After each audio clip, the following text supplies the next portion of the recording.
업채널 믿음의 가족 여러분 그동안 평안하셨습니까? 계속되는 요한계시록 말씀, 오늘은 계시록 12장 선악의 대쟁투와 여자의 남은 자손이란 제목으로 말씀을 드립니다. 지난 시간 우리는 성전이 열리며 하나님의 언약궤가 보이니란 주제로 계시록 11장을 공부했습니다. 입에는 다나 배에서는 쓰게 되리라는 예언처럼 재림운동의 경험은 아주 쓴 대실망을 맛보게 되었죠. 그러나 다시 예언하여야 하리라는 말씀처럼 재림운동에 남은 무리들은 성경을 다시 연구하게 되었고, 그 연구의 핵심은 계시록 11장에 기록된 성소와 연관이 있는 것이었습니다. 하늘에 있는 하나님의 성전이 열리니 성전 안에 하나님의 언약궤가 보였다. 2300주야가 끝나는 1844년 10월 22일 성소가 정결하리라는 예언은 예수님의 재림이 아니라 재림 전에 하늘 지성소로 그리스도께서 들어가심을 깨닫고, 예수 그리스도께서 우리의 중보자로 속죄의 마지막 사업을 마치시기 위하여 하늘 성소로 들어가셨기 때문에 하나님의 성전이 열리고 그 안에 하나님의 언약궤가 보인 것입니다. 이 부분에 대해서 엘렌 화이트는 이렇게 기록했죠. 하늘에 있는 하나님의 성전이 열리고 그의 언약궤가 성전에서 보였다는 말은 2300주야 끝인 1844년 그리스도께서 속죄의 마지막 사업을 마치기 위하여 그리로 들어가심으로 하늘의 성소에 있는 지성소가 열리는 것을 가리킨다. 속죄의 마지막 사업, 이것이 무엇인지 우리는 지난 시간에 자세히 살폈습니다. 온 우주의 지성적 존재자들 앞에 그리스도의 속죄의 피를 받아들인 자들이 의롭게 되었다는 선언을 하는 것이지요. 우리에게 예수 그리스도 우리를 위한 대언자, 중보자가 있다라고 하는 말씀처럼 바로 예수 그리스도께서는 우리를 그리스도의 속죄의 공로로 말미암아 온전히 우리의 죄를 도말하시고 온 우주 앞에 의롭다고 선언하심을 우리는 살폈습니다. 그리하여 하늘 성소의 기별과 재림전 심판을 통해서 바로 다시 예언하여야 하리라는 예언의 성취가 그러한 메시지들과 연관되어 있음을 우리는 살폈고, 재림운동 후 그 실망 후에 남은 무리들이 가장 성경적인 진리들을 발견하고 깨닫게 되므로 오늘 저희들이 공부할 요한계시록 12장에 세상 역사의 마지막에 용과 더불어 싸울 한 남은 무리의 탄생이 있게 되는 것입니다. 자, 이제 오늘은 계시록 12장의 남은 자손과 선악간의 대쟁투에 대한 말씀을 드리겠습니다. 여러분, 선악간의 대쟁투에는 대단히 중요한 두 가지의 국면이 있습니다. 그 중에 첫 번째는 바로 이 지구적인 국면, 그것은 죄인을 죄와 죄의 형벌로부터 구원한다라고 하는 의미가 바로 지구적인 첫 번째의 선악간의 대쟁투 십자가 속죄의 첫 번째 국면인 것입니다. 로마서 8장 1절에 예수 그리스도 안에 있는 자들에게 결코 정죄함이 없어요.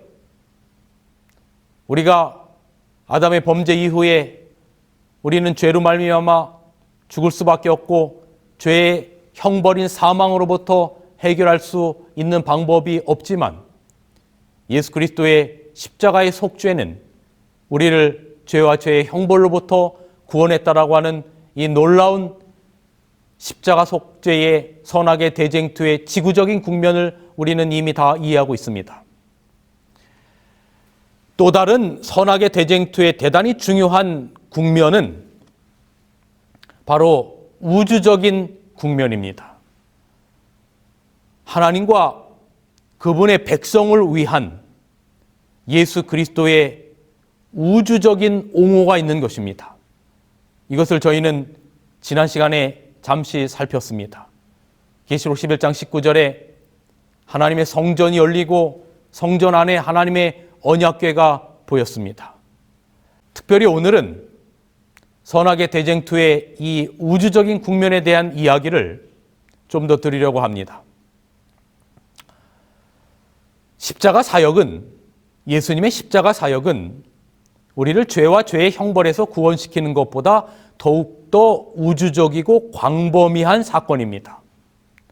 보통 일반 교회가 이해하는 것처럼 그저 우리를 죄와 죄의 형벌에서 구원시키는 것보다 선악간의 대쟁투의 핵심인 이 십자가 사역은 더욱 우주적이고 더욱더 광범위한 사건입니다. 그 이유는 사단 루스벨이 온 우주 앞에 벌였던 주장 때문입니다. 여기 부좌선제 69페이지, 대쟁투는 최초부터 하나님의 율법 성품에 대한 것이었다. 그러니까 대쟁투의 시작이 하나님의 율법과 성품으로부터 시작됐다는 것입니다. 사단은 하나님이 불공평하시며 그분의 율법 성품에 결함이 있고 우주의 행복을 위하여 그것은 변경되어야 할 필요가 있다는 것을 증명하려고 애써왔다. 쉽게 말하면 이런 것입니다. 하나님은 신뢰할 분이 못 된다. 그분의 율법, 그분의 성품인 공의와 사랑은 서로 상충된다. 어떻게 죄를 벌하는 공의가 죄를 용서하는 사랑과 조화를 이룰 수 있는가?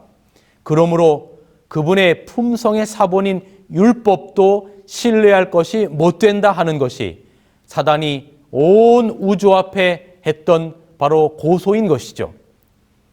여기 또 다른 말씀입니다. 사단은 하나님의 품성을 그릇되게 나타내어 사람들에게 창조주에 대한 그릇된 관념을 가지게 하므로 하나님을 사랑하기보다는 도리어 무서워하고 미워하게 하고자 애를 썼다 기록하고 있어요. 하나님의 성품을 오해하게 만든 것입니다. 이런 사단의 참소로 말미암아 하늘 천사의 3분의 1을 꼬여서 타락하게 만듭니다. 오늘 계시록 12장 4절, 그 꼬리가 용으로 표상된 사탄이 하늘 별 천사들의 3분의 1을 끌어다가 땅에 던졌다. 사단의 이러한 참소로 말미암아 그 꼬임에 넘어간 하늘 천사의 3분의 1이 타락하게 되었고, 이 루스벨과 하늘 천사의 3분의 1이 바로 범죄 이후에 등장하는 이 땅에서의 사단의 역할, 악의 영의 역할을 하는 존재들인 것입니다. 이제 사랑과 공의의 하나님께서는 타락하지 않은 온 우주의 지성적 존재들에게도 이 의구심의 문제를 해결하셔야만 했습니다. 이것을 해결하는 과정이 바로 오늘 본문 계시록 12장의 선악간의 대쟁투로 묘사되어 있습니다. 선악간의 대쟁투의 핵심은 바로 인류의 죄의 문제를 해결하는 것뿐만 아니라 지금 설명드렸던 우주적 국면인 사탄의 고소 앞에 대군 미가엘 예수 그리스도와의 영적인 싸움인 것입니다. 선악간의 대쟁투에 오늘 계시록 12장에는 싸움의 국면들이 등장하는데, 저희 재림교회가 전통적으로 선악간의 4차의 대쟁투의 싸움을 이야기하고 있습니다. 간략하게 보면 선악간의 1차의 대쟁투의 싸움은 바로 미가엘 예수 그리스도와 용과의 싸움입니다. 미가엘의 신 예수님과 천사장 루스벨 사이에 세상 역사가 시작되기 전에 하늘에 있었던 쟁투였습니다. 이사야 14장 13절로 14절에도 그 이야기가 기록되어 있습니다. 그래서 루스벨은 하늘 정부를 반역하고 천사 3분의 1과 함께 하늘로부터 쫓겨났습니다. 이들의 존재가 바로 악의 영, 사탄의 존재인 것이죠. 그 다음에 등장하는 선악의 2차 싸움은 아이와 용의 싸움입니다. 창세기 3장 15절의 예언처럼 예수께서 이 땅에 여자의 후손으로 오셨을 때 사단은 헤롯을 통해서 아이 예수를 죽이려고 했고, 광야의 시험과 또 종교 지도자들의 죽이려는 음모 가운데서도 이 땅의 백성들에게 하늘의 기별을 전파하시고 마침내 십자가에서 인류를 위한 구원을 이루시고 하늘로 승천하심을 묘사하는 것이 선악의 2차 싸움입니다. 그리고 선악의 3차 싸움은 바로 그 예수 그리스도의 기별을 받은 교회와 또 사단 루스벨 용과의 싸움입니다. 초대교회로부터 중세에 이르기까지 로마 황제, 로마 교황권은 헤아릴 수 없는 그리스도인들을 핍박합니다. 세때 반, 42달, 1260일은 바로 하나님의 백성들이 핍박받는 기간으로 다니엘서 7장 25절과 12장 7절 그리고 요한계시록 11장 2절과 12장 6절과 12장 14절에 여러 차례 묘사되어 있는 바로 1260년의 기간 동안 중세 황제와 교황 로마 아래서 그리스도인들의 핍박기로 이해하면 되겠습니다.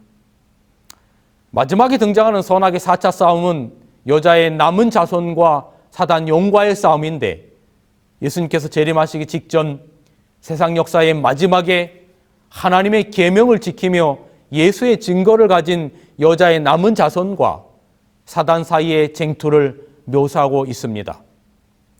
이들은 주님께서 오시기 전에 하나님의 계명에 충실한 백성들입니다.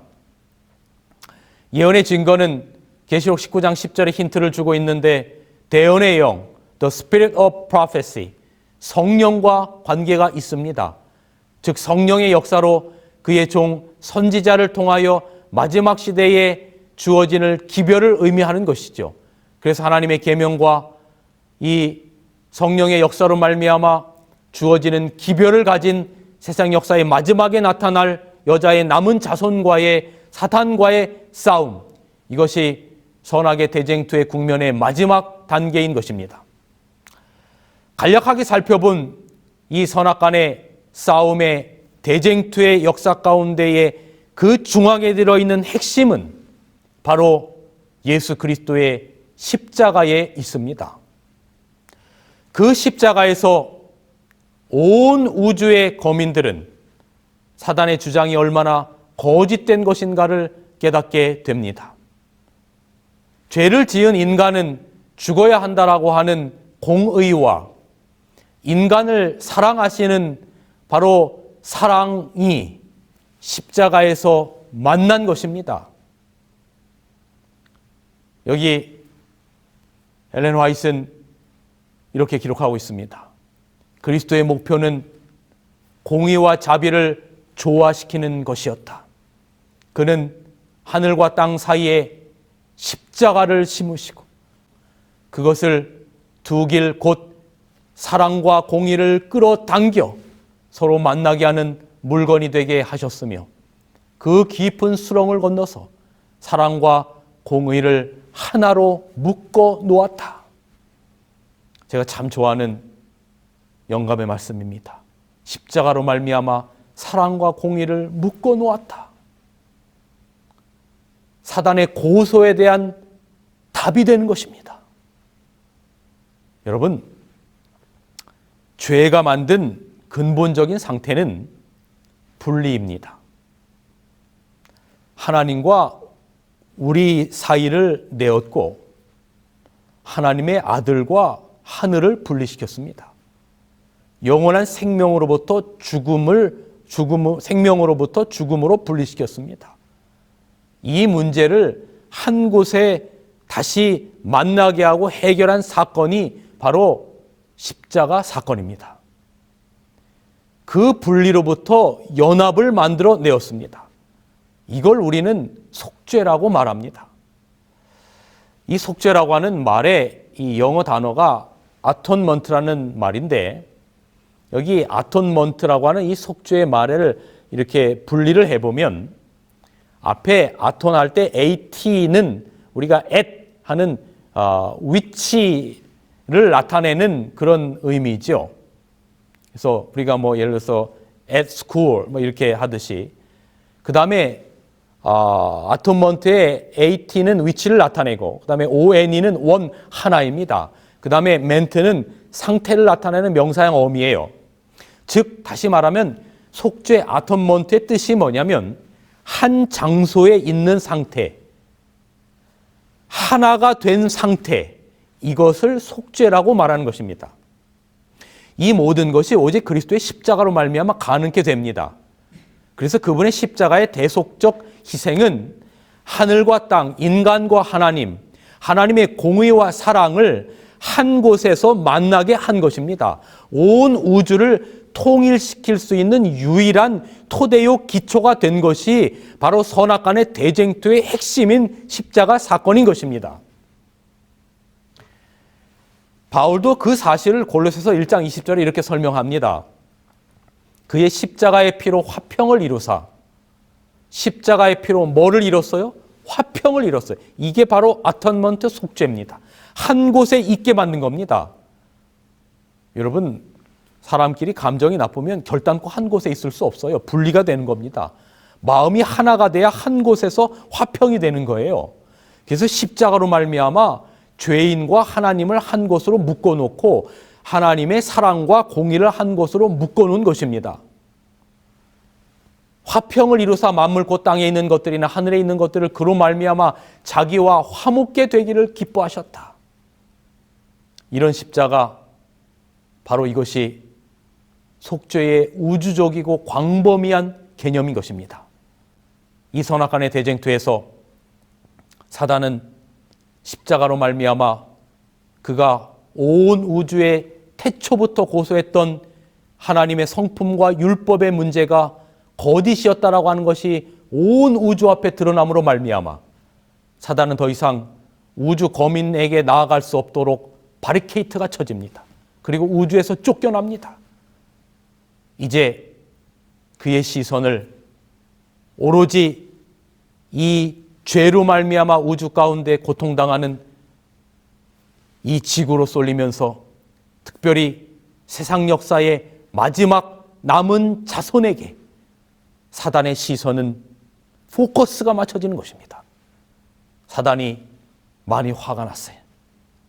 요한계시록 12장 17절. 용이 여자에게 분노하여 돌아가서 그 여자의 남은 자손 곧 하나님의 계명을 지키며 예수의 증거를 가진 자들로 더불어 싸우려고 바다 모래 위에 섰더라. 아담의 범죄 직후 약속된 구속의 경륜, 창세기 3장 15절에 약속된 여자의 후손 예수 그리스도는 이 땅에 오셔서 뱀의 후손, 즉 사단의 머리에 십자가로 말미암아 완전한 치명타를 입히셨습니다. 사단이 거짓말장이라는 것이 온 우주 앞에 드러났어요. 이제는 사단이 자기가 영원히 멸망할 수밖에 없다라고 하는 것을 깨닫고 그 분노와 그 화를 세상 역사의 마지막에 등장하는 예수 그리스도의 남은 자손을 공격하여 선악간의 싸움에서 그들을 멸망시킴으로 말미암아 사단 자신이 승리하기를 원하는 것입니다. 사단은 하나님을 사랑하고 하나님의 계명을 지키는 자들을 가장 불쾌히 여깁니다. 사단은 사단이 가진 속성 가운데 여러분 웬만한 건 사단이 다 흉내를 내는데 하나님의 사랑, 그 아가페 사랑만은 하나님의 성품의 문제만은 사단이 흉내낼 수가 없어요. 그러므로 하나님의 사랑을 받아서 하나님을 사랑하는 자들에 대하여 사단은 대단히 불쾌히 여기는 겁니다. 그리고 하나님의 성품의 사본인 하나님의 계명을 지키는 자들을 대단히 불쾌히 여기는 겁니다. 악의 권세자들은 이제 여자의 남은 자손을 향하여 최고의 증오심을 나타내는 것입니다. 여러분, 역사의 시대마다 하나님께서는 충성된 남은 자들을 가지고 계셨습니다. 창세기 7장 23절에 보면 노아와 그의 가족들은 홍수시에 하나님의 충성된 남은 자들이었습니다. 애굽에서 야곱의 가족들과 하나님의 계명을 지키는 신실한 백성들은 바로 믿음에 충성된 남은 자들이었어요. 창세기 45장 7절에. 그리고 열왕기상 19장 14절 18절에 보면 엘리야 시대에 엘리야 자기 혼자만이 남아있었다라고 생각했던 그 시대에 충성스러운 7천여 명의 남은 자들이 있었음을 주님께서는 말씀하셨습니다. 이방 나라가 이스라엘을 침공했을 때 그때에 또 남은 자들이 있는데, 여러분 여기 바로 이 성경 말씀 이사야 10장 20절에서 22절의 말씀을 보십시오. 그날에 이스라엘의 남은 자와 야곱 족속의 피난한 자들이 다시는 자기를 친 자를 의뢰하지 아니하고 이스라엘의 거룩한 자 여호와를 진실이 의뢰하리니 남은 자 곧 야곱의 남은 자가 능하신 하나님께로 돌아올 것이라. 이스라엘이여 내 백성이 바다의 모래 같을지라도 어떤 자만 돌아오겠다고요? 남은 자만 돌아오겠다. 바로 하나님께 충실한 남은 자들이 있는 것입니다. 신약시대는 어떻습니까? 초대교회 당시에 신실했던 주의 사도들과 그리고 정말 어렵고 힘든 상황 가운데서도 예수를 그리스도로 영접했던 초대교회의 성도들, 남은 무리들이었어요. 하나님의 계명을 지키며 신실한 남은 무리들이었어요. 그리고 중세기 1260년의 기간에 그 암울했던 암흑기에 카타콤에서 또 로마의 원형 경기장에서 형장의 이슬로 사라지면서까지도 충성을 다했던 남은 무리들, 복음을 하나님의 계명을 말씀을 필사하며 목숨을 걸고 밖에 나가서 전했던 왈덴스인들, 그 깊은 산중 산속에서 믿음을 따라 말씀에 순종했던 남은 자들. 여러분,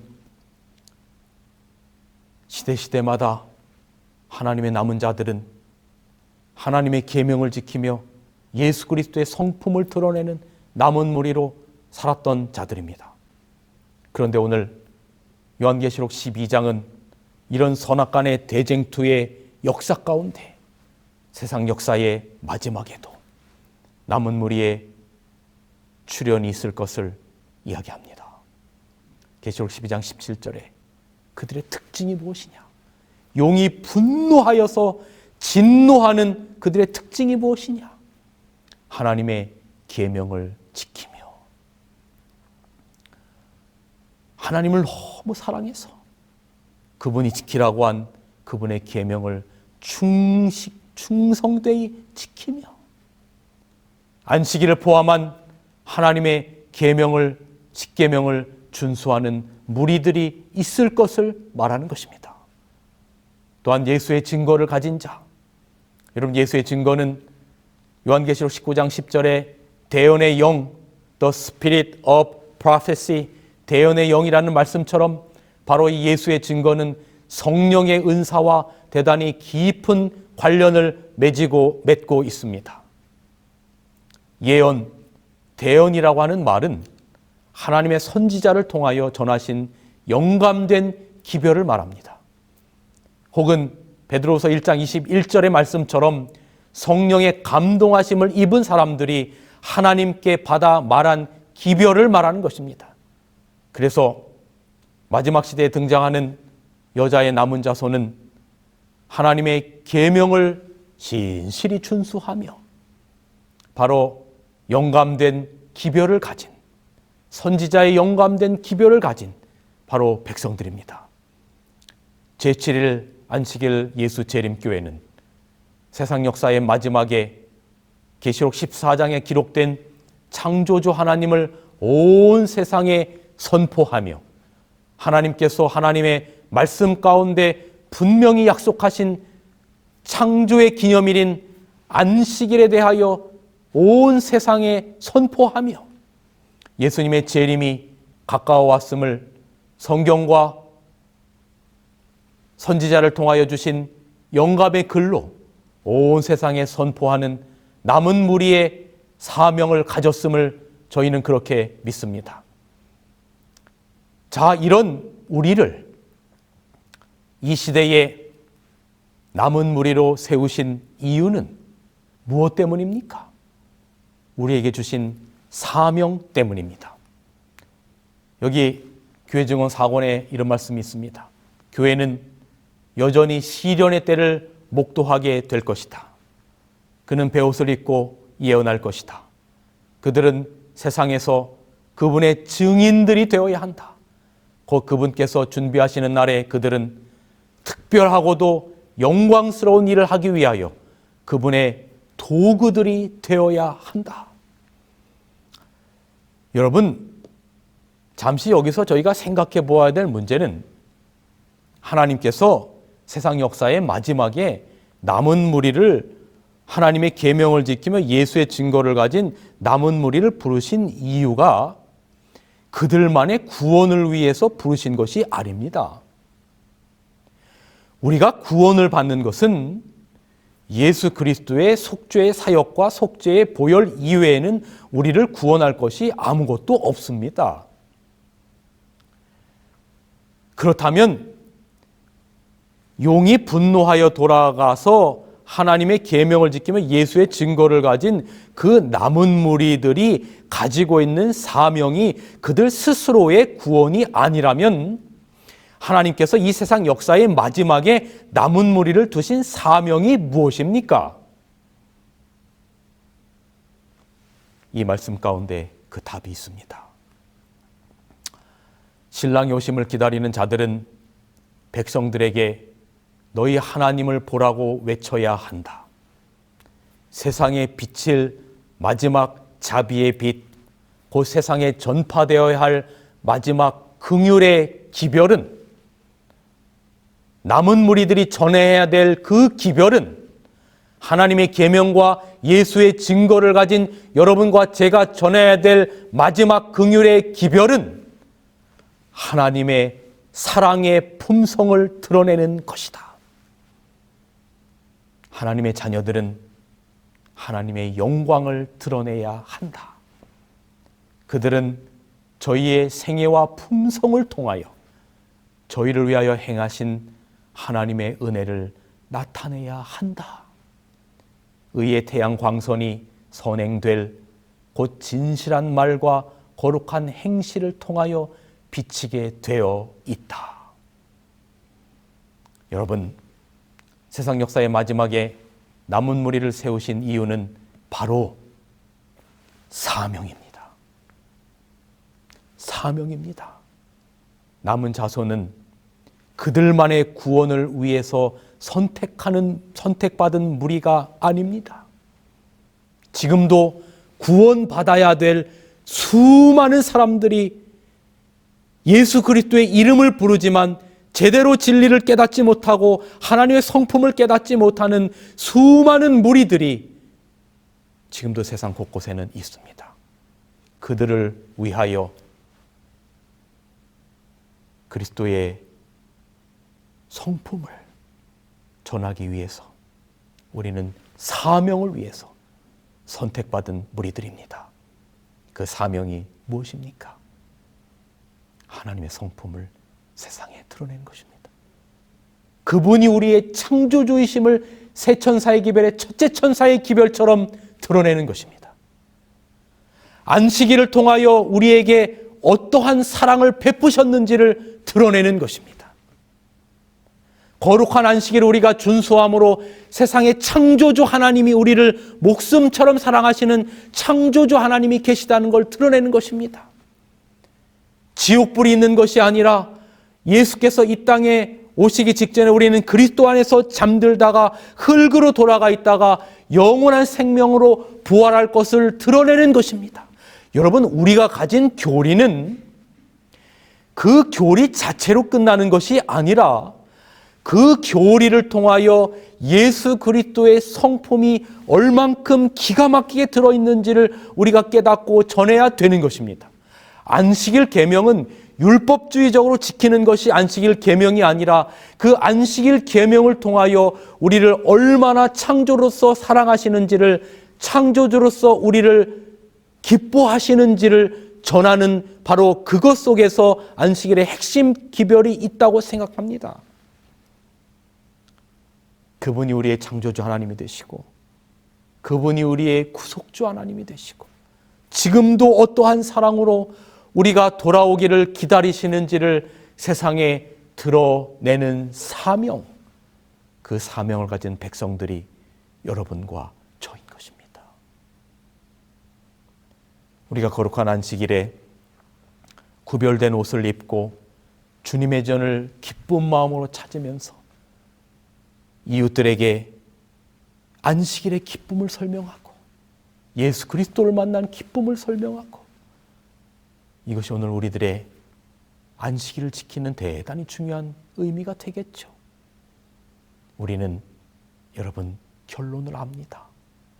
예수님은 십자가에서 승리하셨고 부활 승천하셨고 마침내 그분을 따르는 진실한 백성들은 하늘 유리바닷가에 설 것이라고 하는 그 사실을 우리는 압니다.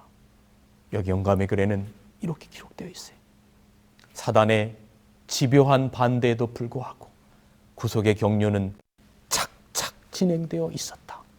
인간을 아주 가치 있는 존재로 여김을 받았으니 이는 그리스도께서 인간을 위하여 그분의 생명을 희생시켰기 때문이다. 사랑하는 호프채널 믿음의 가족 여러분, 잊지 맙시다. 현재 우리가 살아가는 이 지상교회는 완전히 끝나지 않는 영적 전쟁터와 같은 곳입니다. 그래서 성도들은 전역하지 못하여 고향으로 돌아가지 못한 군인들입니다. 오늘날 우리의 모습이 이미 전역하여 고향으로 돌아온 전역한 군인 같은 모습이라면 우리 스스로를 되돌아보아야 할 것입니다. 아무런 긴장감 없이 불순종한 아간의 범죄 같은 탐심과 교만으로 세상 사람들과 다를 바 없이 매일매일을 채워가며 살아간다면 이는 전쟁터에 남아있는 군인의 모습은 아닐 것입니다. 그러나 더 중요한 것은 사단 마귀는 아간에게 찾아와 탐심과 교만을 심겨줬듯이 오늘날 우리에게도 동일한 모습으로 찾아와서 이 시대의 아간으로 살아가게 하며 교회를 아이성 전투에서 패배한 이스라엘 백성같이 되도록 이간질한다는 것입니다. 여자의 남은 자손으로서 우리는 하나님의 계명 위에 굳건히 서셔야 합니다. 그 계명의 본질은 하나님의 성품인 사랑입니다. 또한 예수님께서 보이신 삶과 성품, 그리고 성령께서 주시는 영감의 기별에 우리는 귀 기울이고 사셔야 합니다. 오직 주님 발자취 따라 살아가셔서 마침내 선악의 대쟁투를 끝내시러 오실 우리 주님 만나는 여러분 모두가 되시기를 기도하면서 오늘 말씀을 줄이겠습니다.